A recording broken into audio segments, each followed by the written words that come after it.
नमस्कार।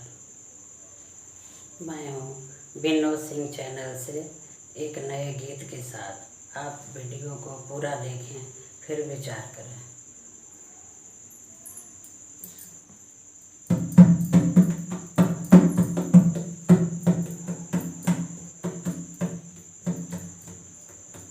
बॉर्डर पे जाए से पहले बलम कहे गईला डेराई हो।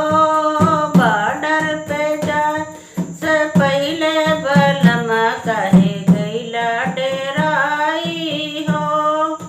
जब ले तू लड़बा चिन से लड़ैया, जब ले तू लड़बा चिन से लड़ैया, करब सासू जी के सेवा बलम कहे गईला डेराई हो।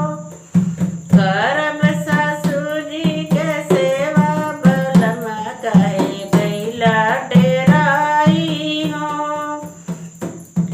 बॉर्डर पे जाए से पहले बलम कहे गईला डेराई हो। बॉर्डर पे जाए से बलम कहे गईला डेराई हो। जब ले तू लड़बा चिन से लड़ैया, जब ले तू लड़बा चिन से लड़ैया, मानव जेठानी के कहनमा बलम कहे गईला डेराई हो। मानव जेठानी के कहनमा बलम कहे गईला डेराई हो।